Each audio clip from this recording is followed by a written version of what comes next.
Hello everyone, welcome to CIZ Plus, India's #1 online learning platform for the engineers.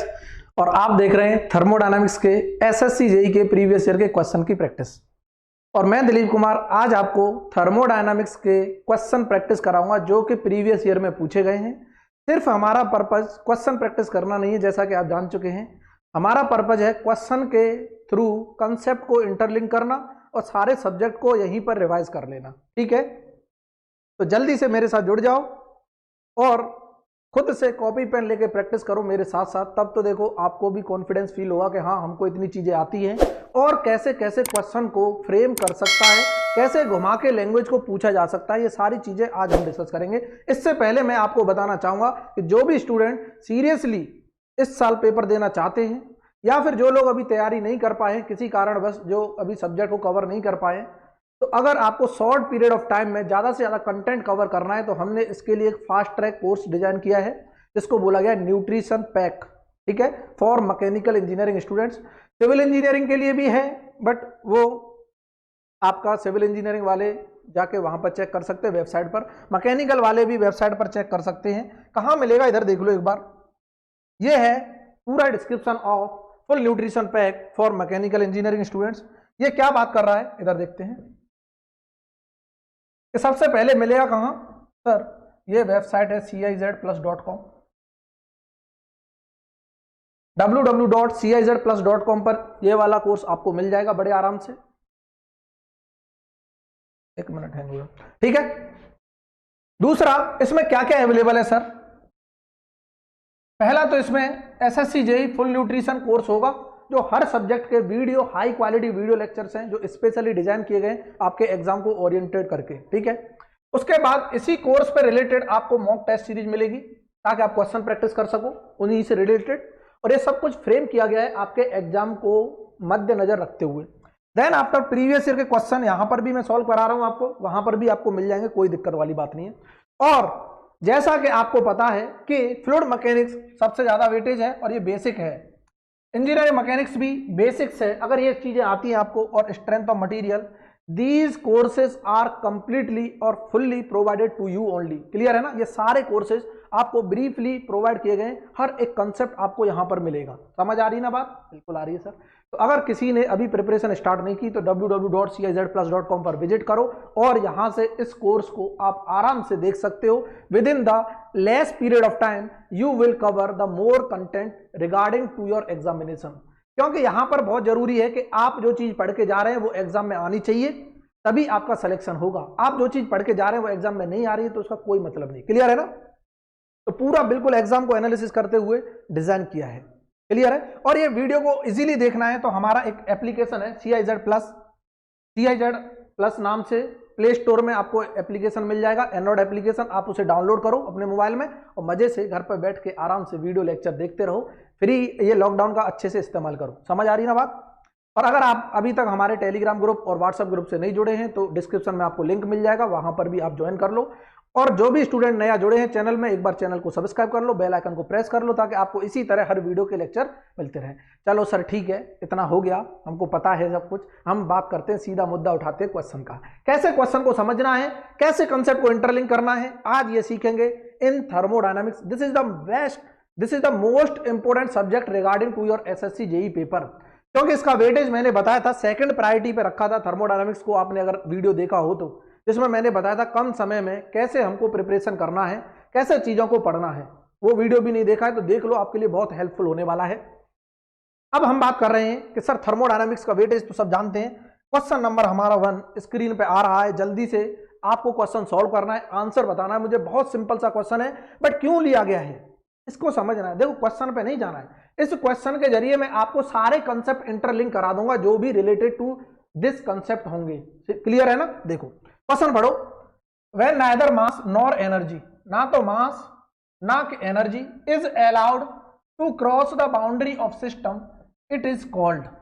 जब ना तो system की boundary को मास क्रॉस कर रहा है ना एनर्जी क्रॉस कर रही है, तो ऐसे सिस्टम को क्या बोलते हैं? आप लोग सब जानते हैं कि ऐसे सिस्टम को बोलते हैं आइसोलेटेड सिस्टम। आंसर तो आपको पता चलेगा, कहां है आइसोलेटेड सर, ये रहा। ऐसा सिस्टम जिसमें ना तो मास क्रॉस कर रहा हो सिस्टम की बाउंड्री को, ना एनर्जी क्रॉस कर रही हो, ऐसे सिस्टम को बोलते हैं हम आइसोलेटेड सिस्टम। तो अब बात आती है सर सिस्टम की, अब बात आती है सिस्टम की, ये होता क्या है? तो सिस्टम मान के चलो ये कोई रीजन हमने कंसीडर कर लिया, इसको सिस्टम बोला, ठीक है, और ये सेपरेटेड है किसी एक बाउंड्री से, इसको बोलते हैं सिस्टम बाउंड्री, अब जानते होंगे आप लोग। और बाउंड्री के ये सिस्टम के अलावा जो कुछ भी है वो कहलाता है सराउंडिंग।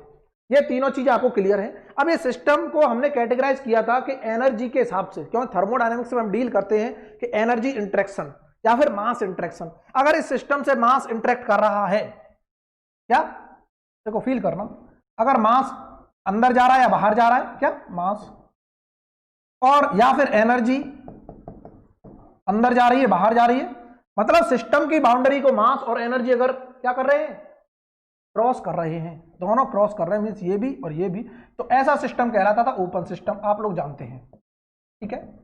ओपन सिस्टम है system in which energy and mass both will interact between the system and surrounding, clear है।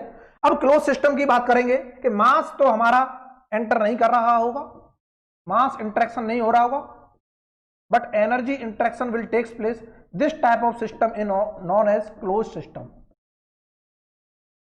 क्लोज सिस्टम, क्लियर है ना। अब यहां पर universe, it is the example of isolated system, example है ये।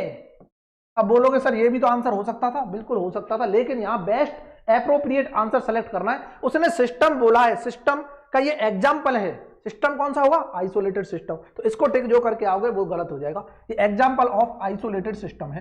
कितने लोगों को ये चीज क्लियर हुई? देखो हमने सारे सिस्टम यहीं पर डिस्कस कर लिए। ओपन सिस्टम क्या होता है, जिसमें मास और एनर्जी दोनों इंटरेक्शन हो रहे हो। क्लोज सिस्टम जिसमें मास इंटरेक्ट ना हो रहा हो, एनर्जी हो रहा हो, जिसमें कुछ भी इंटरेक्ट नहीं होता है, जिसे बोलते हैं isolated system. And this is the answer of our question. क्या इतना क्लियर हुआ? जल्दी बता दो। बिल्कुल ठीक है, नेक्स्ट क्वेश्चन मूव करें। बिल्कुल सही। क्वेश्चन नंबर नेक्स्ट हमारी स्क्रीन पर क्या बात कर रहा है, which of the following is an extensive property. क्या बात कर रहा है, एक्सटेंसिव प्रॉपर्टी कौन है? पहले समझ लेते हैं एक्सटेंसिव प्रॉपर्टी होती क्या है। एक होती है इंटेंसिव प्रॉपर्टी और एक होती है हमारी एक्सटेंसिव। दो प्रॉपर्टी होती है। और ये प्रॉपर्टी है क्या सर, हमको समझ नहीं आ रहा कि प्रॉपर्टी का मतलब है कैरेक्टरिस्टिक जो बताएगा सिस्टम की, कि जो सिस्टम अगर हमारा इस स्टेट पे रखा है तो उसके पास क्या प्रेशर है, क्या टेम्परेचर है, क्या उसका एंथैल्पी है, क्या एंट्रोपी है, क्या उसकी अवेलेबल एनर्जी है, क्या उसका इंटरनल एनर्जी है, क्या उसका डेंसिटी, मास, एनीथिंग एल्स। मतलब कहने का characteristic of the system is known as property and these properties are classified in two categories, that is extensive property and intensive property. Extensive का मतलब क्या है, इसको समझते हैं कि ये इंडिपेंडेंट ऑफ मास। कैसे याद रखना है, इंडिपेंडेंट ऑफ मास, जो मास पे डिपेंड ना कर रही हो। इन आ रहा है, इनका मतलब होता है इंडिपेंडेंट, सीधा मतलब है याद करने का। बहुत अच्छे। एक्सटेंसिव मतलब जो डिपेंड करे मास पर, डिपेंड ऑन मास, बस इतना याद रखना है। ऐसी प्रॉपर्टी जो मास पे डिपेंड कर रही हो वो एक्सटेंसिव, ऐसी प्रॉपर्टी जो मास पे डिपेंड नहीं कर रही हो वो इंटेंसिव। अब इनमें देखना है कौन सी मास पे डिपेंड करेगी। प्रेशर, मैं सबसे पहले एग्जांपल ले लेते हैं, लो प्रेशर। टेम्परेचर, अगर मैं बात करता हूं मेरे पास ये है क्या है ये, सैनिटाइजर, फील करना। अगर इसमें से आधा सैनिटाइजर निकाल दूंगा तो क्या इसका टेम्परेचर 100 डिग्री हो जाएगा? कतई नहीं। इसका मतलब ये हुआ कि अगर मैं मास निकाल रहा हूं, आधा मास निकाल रहा हूं या ऐड कर रहा हूं, तो टेम्परेचर हमारा चेंज नहीं हो रहा। फील हो रहा है कि नहीं हो रहा? इसका मतलब टेम्परेचर मास पे डिपेंड नहीं कर रही, इसका मतलब इंडिपेंडेंट ऑफ मास है। तो ये आंसर तो हुआ नहीं, क्योंकि तो इसने तो बोला है कि जो मास पे डिपेंड करे, क्या करे, जो मास पे डिपेंड करे, मास डिपेंडेंट। फील करना, बहुत अच्छा एग्जांपल है ये। प्रेशर, प्रेशर भी नहीं चेंज होता मास के साथ। Density, density is also an intensive property, ये भी नहीं चेंज होती। एंथैल्पी बिल्कुल होती है। Option D is the correct, option D is the correct. अब इधर देख लो, इनके एग्जांपल भी लिख लो अगर यहां लिखना चाहते हो तो। देखो example, beautiful example. Extensive property, entropy हुआ, एंथैल्पी हुआ, इंटरनल एनर्जी हुआ,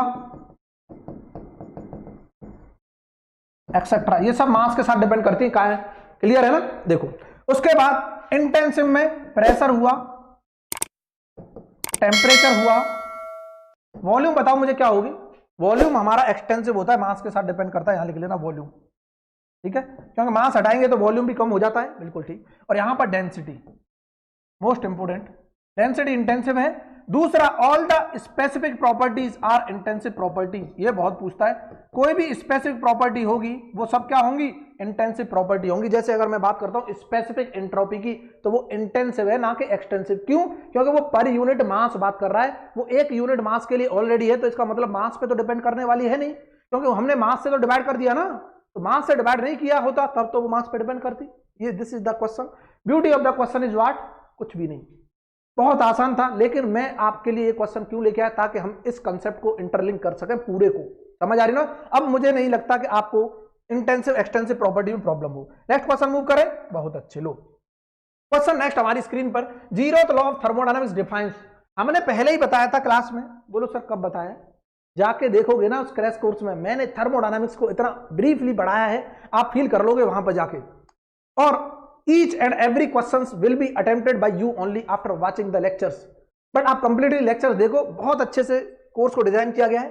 थर्मोडायनामिक्स हम बता चुके हैं, थर्मोडायनामिक्स हमेशा टेम्परेचर, जीरोथ लॉ की बात कर रहे हैं, जीरोथ लॉ क्या करता है, टेम्परेचर मेजर करने का काम आता है। यही बेसिक लॉ ऑफ थर्मोडायनामिक्स है जो टेम्परेचर को मेजर करता है, और यहीं से इन्वेंशन हुआ किसका, थर्मोमीटर का। हाय हाय हाय, thermometer is a device which is used to measure temperature with the help of thermometric property। देखो मैं पूरा नहीं लिख रहा हूं, शॉर्ट में लिखता जा रहा हूं, थर्मोमेट्रिक प्रॉपर्टी, ठीक है। तो थर्मोमेट्रिक प्रॉपर्टी की हेल्प से हम टेम्परेचर मेजर करेंगे, किस डिवाइस से, थर्मोमीटर से। और ये भी बहुत टाइप के होते हैं, हमने पढ़ा था। सबसे पहला जिसे बोलते थे रजिस्टर थर्मोमीटर, ठीक है। दूसरा थर्मोकपल, तीसरा constant pressure ideal gas thermometer, और एक था constant volume ideal gas thermometer.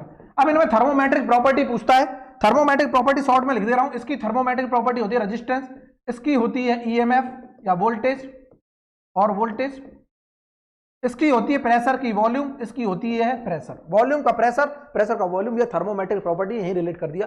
Answer इसका क्या होगा, मुझे जल्दी बता दो, इसका आंसर क्या होगा। सर टेम्परेचर मेजर करने काम आता है। क्या होता है जीरोथ लॉ, वो भी दिखा दूं क्या, देख लो। अगर ये बॉडी ए है और ये बॉडी बी है, ये बॉडी सी है, फील करना, ये बॉडी ए, बॉडी बी, बॉडी सी, और ये सेपरेटेड हैं इसी वॉल से जिसमें हीट का आदान प्रदान होता है, ऐसी वॉल से जिसमें हीट का आदान प्रदान होता है, और ये सेपरेटेड हैं ऐसी वॉल से जिसमें कोई हीट ट्रांसफर होता ही नहीं, इसको बोलते हैं एडियाबैटिक वॉल, ठीक है। और ये वॉल कहलाती है एक्सोथर्मिक वॉल। तो यहां पर हीट इंटरेक्शन हो रहा होगा इन दोनों के बीच में, यहां पर भी हीट इंटरेक्शन हो रहा होगा, कब, जब इसका टेम्परेचर TA है, अलग है, इसका टेम्परेचर TC है, इसका टेम्परेचर TB है। तो according to the zeroth law of thermodynamics क्या बोलता है, अगर A C के साथ थर्मल इक्विलिब्रियम में है, TA इक्वल टू TC है, और ये सेपरेटली C के साथ है, TB equal to TC, then ये अपने आप में भी थर्मल इक्विलिब्रियम में होंगी, therefore TA equal to TB होगा 100%। This is the zeroth law of thermodynamics. क्या क्लियर हुआ, जल्दी बताओ, बिल्कुल क्लियर हो गया, ठीक है। नेक्स्ट क्वेश्चन देखते हैं हमारी स्क्रीन पर। बाकी चीजें आप खुद समझ लेना। देखो यहां पर मैं सारे कंसेप्ट को इंटरलिंक करने की कोशिश कर रहा हूं, फिर भी चीजों को समझने की कोशिश करो। क्वेश्चन नंबर नेक्स्ट हमारी स्क्रीन पर क्या बोल रहा है कि the sequence of process that eventually returns the working substance to its original state is known as. मतलब ऐसा सीक्वेंस प्रोसेस का कि जहां से स्टार्ट किया वहीं पर आके खत्म कर दे। जैसे मैंने यहां से स्टार्ट किया 1, यहां से गया कहीं, मान लो यहां गया, फिर यहीं से वापस यहीं आ गया, इसका मतलब इसको बोलते हैं साइकिल। और साइकिल अगर मैं बोल रहा हूं तो इसके initial and final points are same. Initial and final points are क्या होते हैं, सेम होते हैं, क्योंकि जहां से स्टार्ट की पॉइंट्स आर सेम। देखो अगर initial final points are same है तो चेंज ऑफ प्रॉपर्टी हमेशा साइकिल का 0 होता है, क्योंकि property are the point function. क्या होती है, पॉइंट फंक्शन, जो पॉइंट पे डिपेंड करती है, और इन्हीं को बोलते हैं एग्जैक्ट डिफरेंशियल। देखना जैसे मैंने बोला ये PV डायग्राम है, मान लो, ठीक है। यहां पर कुछ प्रेशर होगा P1, यहां पर कुछ प्रेशर होगा P2, यहां पर कुछ वॉल्यूम होगा V1, यहां पर कुछ वॉल्यूम होगा V2, होगा कुछ ना कुछ। तो हम लिख सकते हैं प्रॉपर्टी है, तो एग्जैक्ट डिफरेंशियल का मतलब होता है P2 माइनस P1 हम निकाल सकते हैं। लेकिन साइकिल का चेंज मुझे पता करना है। साइकिल का चेंज मतलब साइकिल का ये पॉइंट इनिशियल है, यही पॉइंट क्या है फाइनल, तो इसका चेंज तो 0 हो जाएगा, 100% हो जाएगा। तो इसका आंसर क्या होगा, थर्मोडायनामिक साइकिल कहलाती है, जिसका इनिशियल ओरिजिनल स्टेट मतलब कहने का वो अपनी पोजीशन पे वापस आ जाता है। Sequence of process that eventually returns the working substance to its original state is known as thermodynamic cycle. क्या इतना क्लियर हुआ? बहुत अच्छे। इवेंट कुछ नहीं होता इसमें, थर्मोडायनामिक प्रॉपर्टी हम डिस्कस कर चुके हैं, नन ऑफ दिस तो कुछ है ही नहीं। ठीक है, नेक्स्ट क्वेश्चन मूव करते हैं हमारी स्क्रीन पर। ब्यूटीफुल क्वेश्चन, यहां से समझते हैं चीजों को, क्या बात कर रहा है। देखो, अकॉर्डिंग टू, आंसर बता दो मुझे जल्दी फटाफट कमेंट करके आंसर बता दो क्या आ रहा है इसका। According to which law all perfect gases change in volume by इतने, कुछ दे रखी value, of their original volume at 0 degree Celsius for every 1 degree Celsius change in temperature when pressure remains constant. बस हमको ये समझना है, पता नहीं क्या वाहियात लिख रखा है, कुछ पढ़ना ही नहीं था, क्योंकि यहां पर देखते ही हमें पता चल गया लॉज की बात कर रहा है। कौन सा लॉ होगा, कब, जब प्रेशर इक्वल टू कांस्टेंट है। क्या प्रेशर इक्वल टू कांस्टेंट की बात कर रहा है, तब कौन सा लॉ होता है, जल्दी से फटाफट देख लो, सारे लॉ देख लो। When pressure equal to constant, इसे बोलते हैं चार्ल्स लॉ। कौन सा लॉ, चार्ल्स लॉ। बोलो सर, मुझे तो ये भी बता दो, टेम्परेचर कांस्टेंट होगा उसे बोलते हैं Boyle's law. Boyle's law. Sir volume भी बता दो लगे हाथों, बहुत अच्छे। वॉल्यूम अगर कांस्टेंट होगा उसे बोलते हैं गै-लुसाक। क्या है, हम भी देखो कितने खतरनाक है साइंटिस्ट होंगे। गै-लुसाक लॉ। और जूल्स लॉ तो कुछ होता नहीं है, पर जूल्स ने एक चीज दी है कि internal energy is the function of temperature only. ये जूल्स ने ही डिस्क्राइब किया था, जूल एक्सपेरिमेंट उसे बोलते थे, जूल एक्सपेरिमेंट। कौन सा एक्सपेरिमेंट, जूल एक्सपेरिमेंट ने बताया था कि internal energy is the strong function of temperature only. यहां क्या पूछा है, कांस्टेंट प्रेशर, कौन सा आंसर, चार्ल्स लॉ। देखो सब कर दोगे, फटाफट कर दोगे चुटकियों में, बिल्कुल कर देंगे, कोई दिक्कत नहीं। तो these laws can be asked in your examination, और कई बार पूछे गए, सारे लॉ पूछे गए, बट मैंने एक क्वेश्चन लेके आया हूं ताकि मैं एक क्वेश्चन के जरिए सारे कॉन्सेप्ट को इंटरलिंक कर लूं और आप खुशी खुशी अपने क्वेश्चंस की प्रैक्टिस कर सको। आप अटेम्प्ट करो तो आप भी कर सको। क्लियर है। नेक्स्ट क्वेश्चन हमारी स्क्रीन पर देखना, beautiful question. The boiling and freezing point of water, क्या बोल रहा है, boiling and freezing point of water are marked on a temperature scale 130 degree P and -20 degree P। P कोई scale है respectively. What will be the reading on this scale, इसी scale पर क्या reading होगी, corresponding to 60 degree Celsius on Celsius scale. देखो मैंने ये सारी चीजें बताई हैं, अब यहां समझो क्या है कंसेप्ट, क्या बोल रहा है, कि बोल रहा है एक हमने स्केल ले ली डिग्री P की और एक स्केल है हमारे पास डिग्री सेल्सियस की। ठीक है, अब जान पा रहे हैं, बिल्कुल जान पा रहे हैं सर। और हम जानते हैं यहां पर स्टीम और आइस पॉइंट दे रखे हमको, स्टीम पॉइंट और आइस पॉइंट, या फिर बॉइलिंग पॉइंट और हमको दे रखा है क्या, फ्रीजिंग पॉइंट। बॉइलिंग पॉइंट दे रखा है यहां 130 डिग्री P और फ्रीजिंग पॉइंट दे रखा है -20 डिग्री P। क्लियर है ना, -20 डिग्री P। और अगर मैं डिग्री सेल्सियस से करस्पॉन्डिंग देखता हूं, देखना डिग्री सेल्सियस से करस्पॉन्डिंग देखता हूं, तो डिग्री सेल्सियस से करस्पॉन्डिंग बॉइलिंग पॉइंट क्या होगा, ये डिग्री, ये देखो यहां पर स्टीम पॉइंट लिख लेना, स्टीम पॉइंट, और यहां पर लिख लो फ्रीजिंग पॉइंट। ठीक है, तो डिग्री सेल्सियस से करस्पॉन्डिंग सब जानते हैं 100 डिग्री सेल्सियस, और यहां पर दे रखा है 0 डिग्री सेल्सियस। ये जानते हैं हम कि फ्रीजिंग पॉइंट ऑफ वाटर क्या होता है 0 डिग्री सेल्सियस में और 100 डिग्री सेल्सियस। उसने बोला है, क्या बोला है, कि अगर स्केल को यहां ले लेना, स्केल को यहां पर लिख लिया ना हमने स्केल, इसको मिटा के यहां लिख लेना, कोई दिक्कत नहीं। तो ये हमारी डिग्री P चल रही है, डिग्री सेल्सियस चल रही है, कोई दिक्कत नहीं है।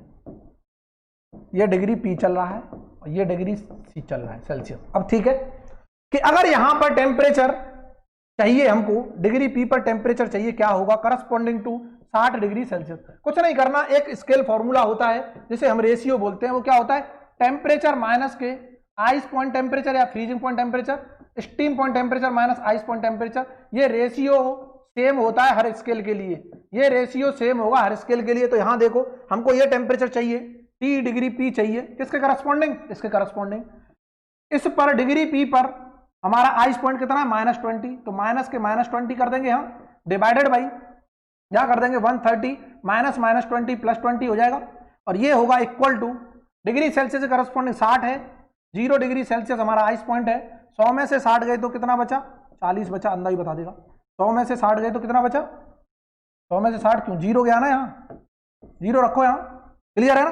तो देखो अब इसको सॉल्व करेंगे तो ये आ जाएगा TP प्लस के 20, इसको इधर ले जाऊंगा 150 इंटू 60 हो जाएगा ये, और डिवाइडर भाई क्या चल रहा है? 100 चल रहा है, नहीं चल रहा? बिल्कुल चल रहा है, क्लियर है ना। इसको सॉल्व करो, इससे से चीर दो, इससे से चीर दो, ये कितना होता है? 90, 90 में से 20 गए 70, तो ये आ गया हमारा टेम्परेचर 70 डिग्री P। कुछ नहीं करना, 70 डिग्री P आ गया। This is the correct answer, option B is the correct. इस तरह से देखो करना है, ये सारी चीजें बड़े आराम से समझाई गई हैं वहां पर जहां पर आपको कोर्स मिलेगा, ठीक है। अगर ब्रीफली पढ़ना चाहते हो, हर चीज को पॉइंट टू पॉइंट समझना चाहते हो, एक बार जाके कोर्स देख लो, बहुत मजा आने वाला है। नहीं समझना चाहते हो, यही रिवाइज करना चाहते हो तो यहाँ पर रिवाइज करो। नेक्स्ट क्वेश्चन हमारी स्क्रीन पर, ब्यूटीफुल क्वेश्चन, क्या बोल रहा है इधर देखना। Equal volume of all gases, बहुत अच्छे, क्या बात कर रहा है sir. Equal volume of all gases at the same temperature and pressure contain equal number of molecules, this is according to. मतलब कहने का कि मॉलिक्यूल्स सेम होने चाहिए at equal temperature, pressure and volume पर।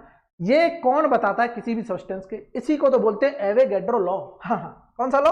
Avogadro law. तो इसका answer यही है। गेल-लुसाक हम पहले डिस्कस कर चुके हैं, क्या होता है? वॉल्यूम जहां कांस्टेंट होगा। जूल्स लॉ कुछ नहीं होता, एक्सपेरिमेंट होता है, एक्सपेरिमेंट होता है। हमने अभी बताया था, क्या एक्सपेरिमेंट था? कि internal energy is the strong function of temperature only, discuss कर चुके हैं।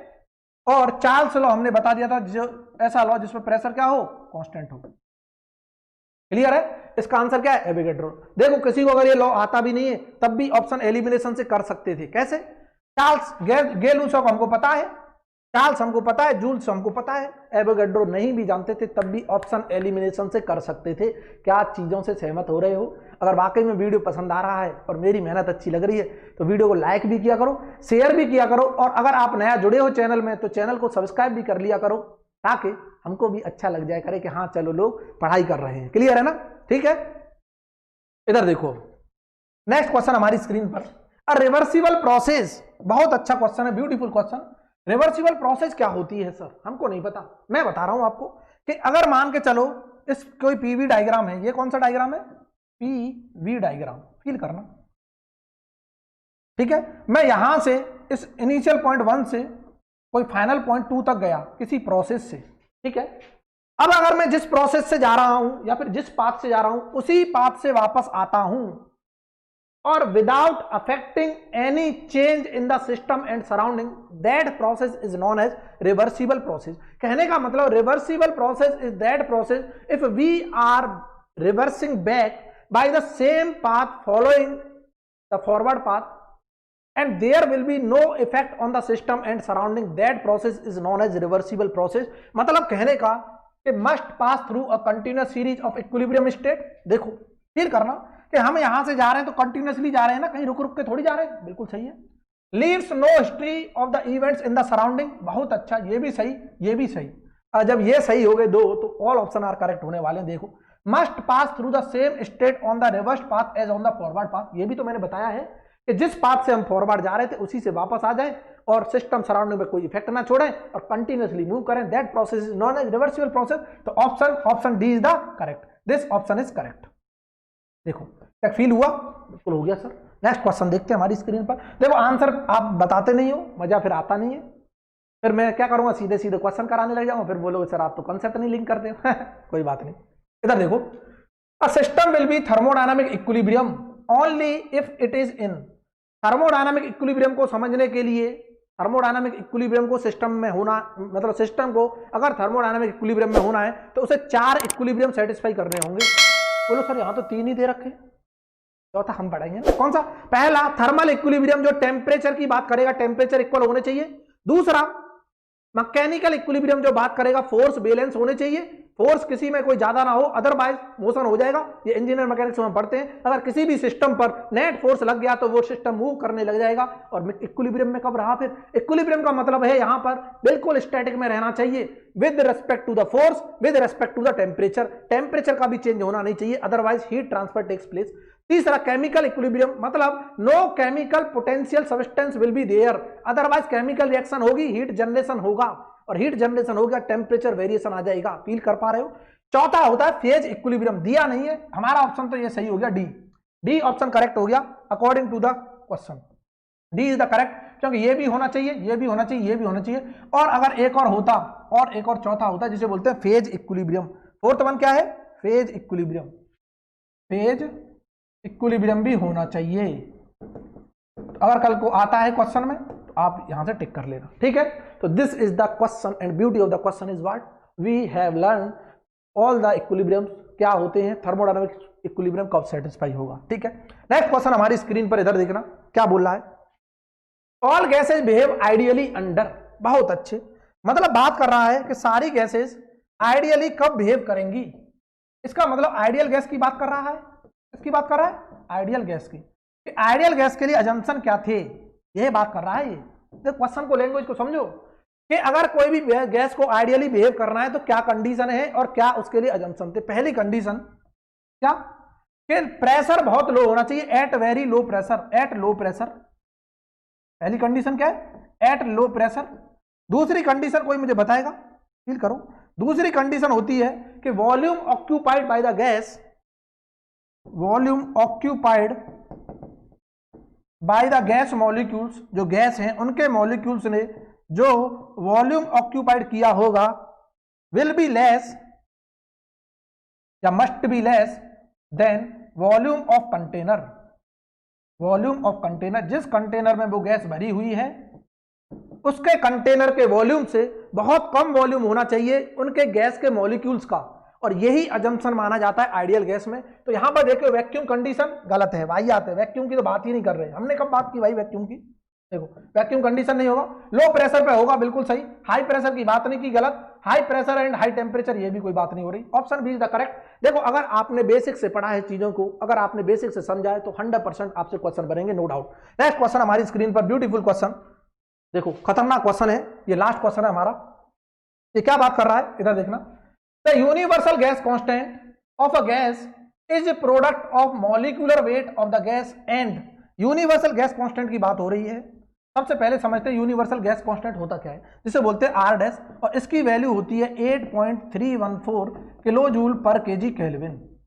ये हर गैस के लिए सेम होता है, लेकिन एक कांस्टेंट होता है जिसे बोलते हैं गैस कांस्टेंट, गैस कांस्टेंट या फिर कैरेक्टरिस्टिक गैस कांस्टेंट बोल सकते हैं इसको, गैस कांस्टेंट।